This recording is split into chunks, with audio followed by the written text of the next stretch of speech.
Friends, thank you for listening to the Frederick Henry Show, and I'm Frederick Henry. And this show, of course, deals with all things Trump. And today I'd just like to give a thought to President Trump and the press.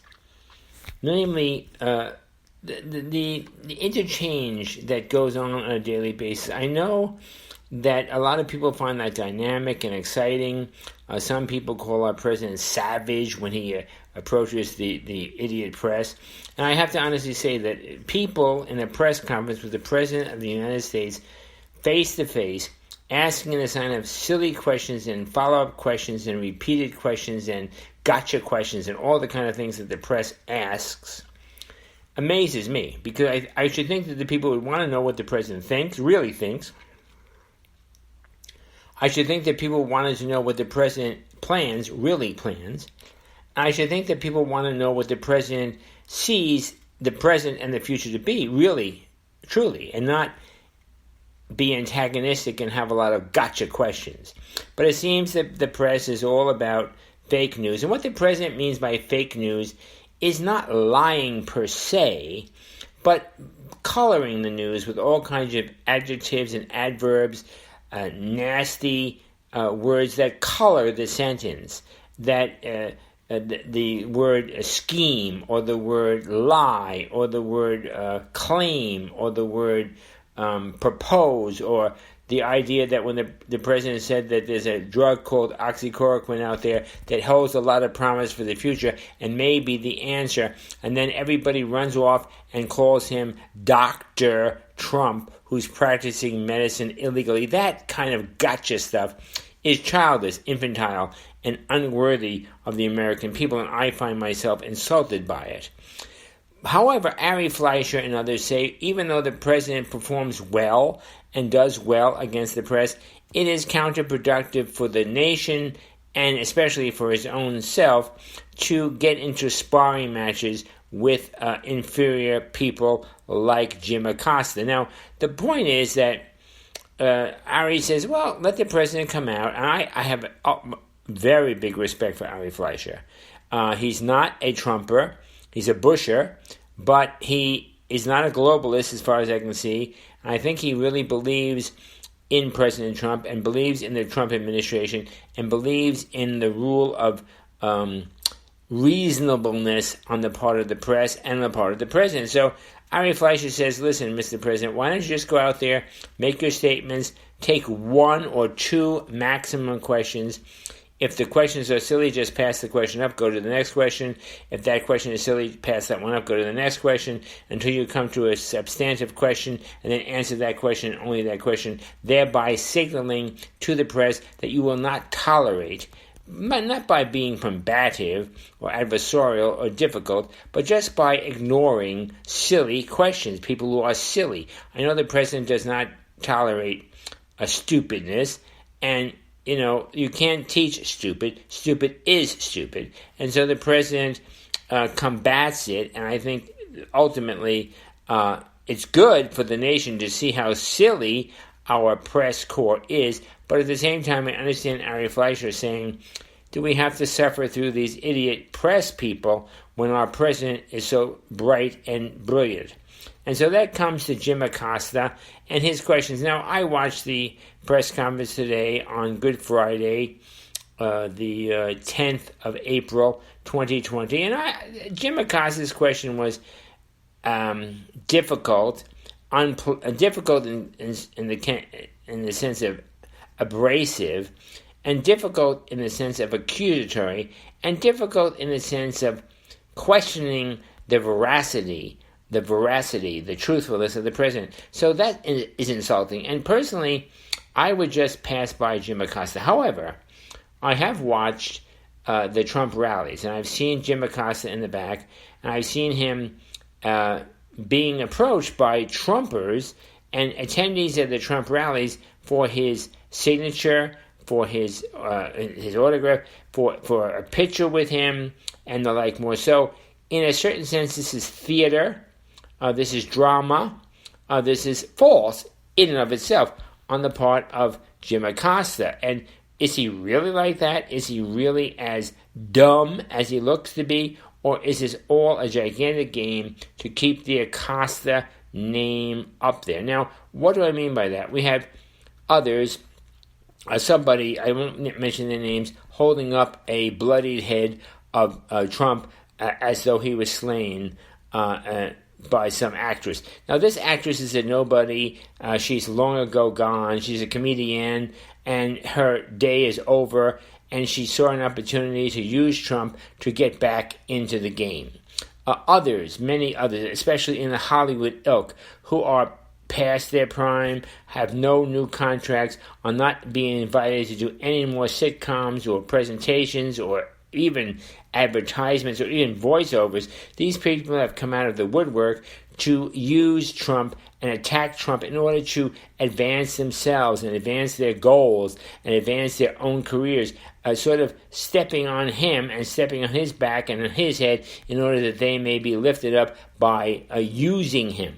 This is disgraceful, but it's the nature of our society. And I find the people who use Trump in order to advance themselves to be less than useful. As a matter of fact, they're has-beens. They are yesterday's news.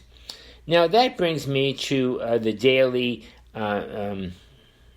briefings. You know, one of the things that social distancing does, and the whole COVID-19, Wuhan virus, Chinese virus, whatever, does, is it puts a kibosh on President Trump, his rallies. Now, these rallies are very successful. He's been very successful in getting people out.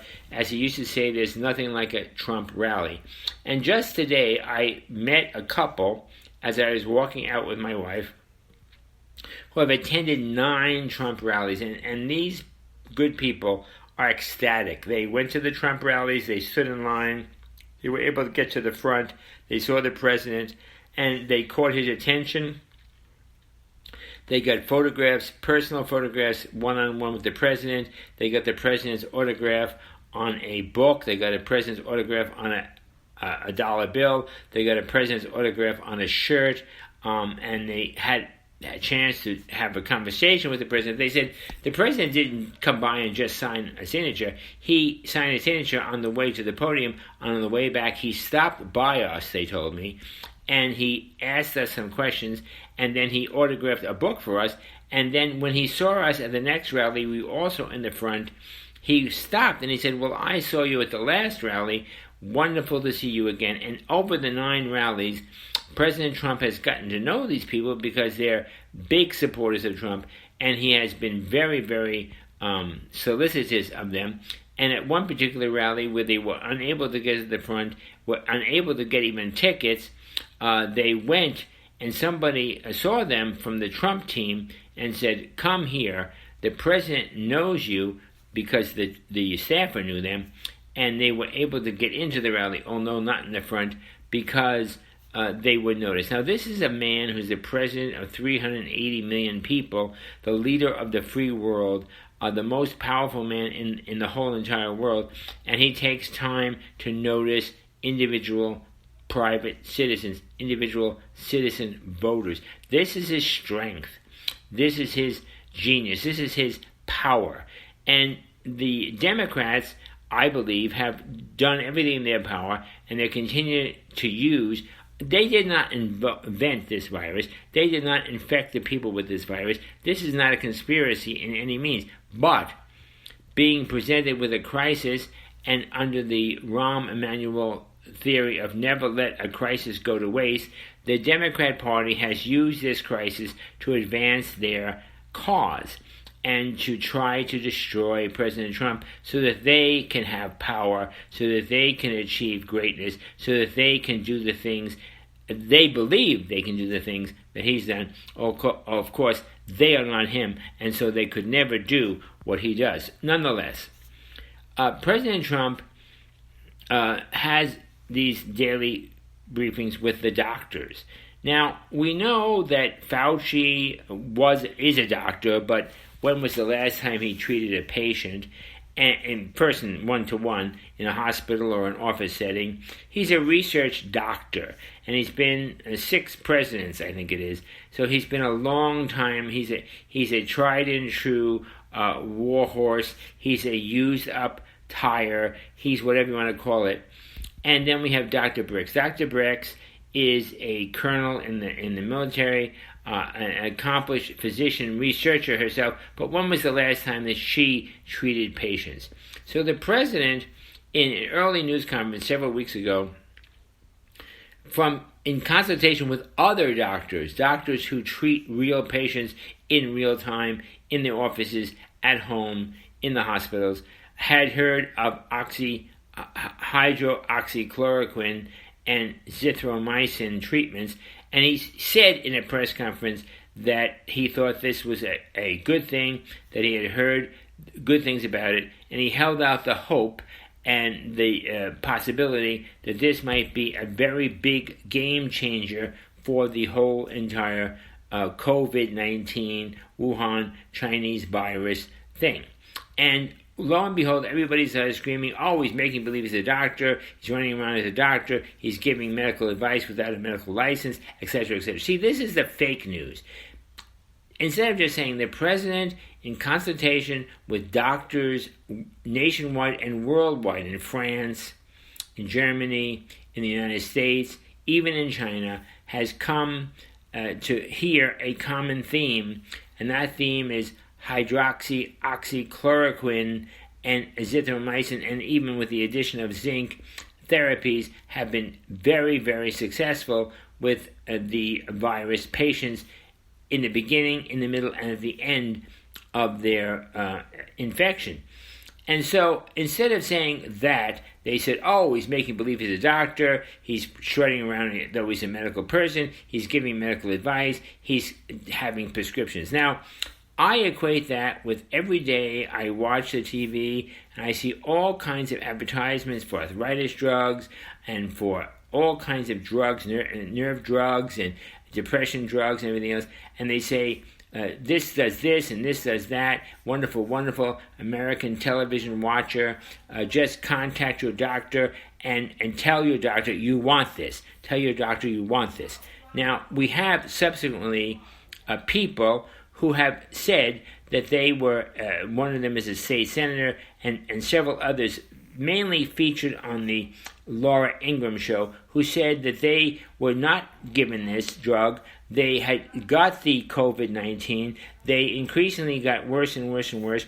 And finally, hearing this news about hydroxychloroquine, azithromycin, and even zinc treatment, all in combination, they approached their doctors, and the doctor said, no, this is not clinical trials. We have to wait months and months and months. And the person said to their spouse or to their doctor, look, I'm dying. I'm drowning. I'm choking. I can't breathe. I am possibly facing the end of my life. Give me a chance. The right to try. Give me the right to try. Give me this drug.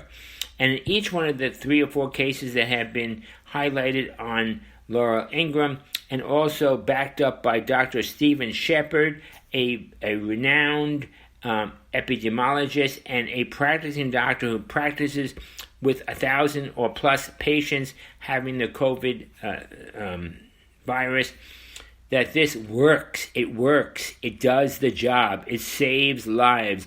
It recalls people back from the grave. So this is what we're talking about when we talk about fake news, that it's not productive. And so when the Trump deals with doctors, we have Dr. Fauci, well, maybe, I don't know, no, I had to wait 6 or 8 months, 10 months. Well, if I'm gasping, if I'm drowning from double pneumonia, if I have COVID-19, I would say to my doctor, give me the hydroxychloroquine, give me the azithromycin, give it to me. It's not going to kill me, and it may indeed save my life. And this is where I think we need to get to the point of making distinction. Let me have a pause here. Okay, so what I'm saying is have a pause here. So I'm not putting anybody down. My friends, I'm not a doctor. I'm not a physician of any kind. I'm just a citizen like you, a regular, ordinary citizen voter, watching all this go on, but concerned about myself, concerned about my family, concerned about my community, concerned about my church, concerned about my county, my state, my country. I love America, and I'm a Trumper, and I love America. And I think President Trump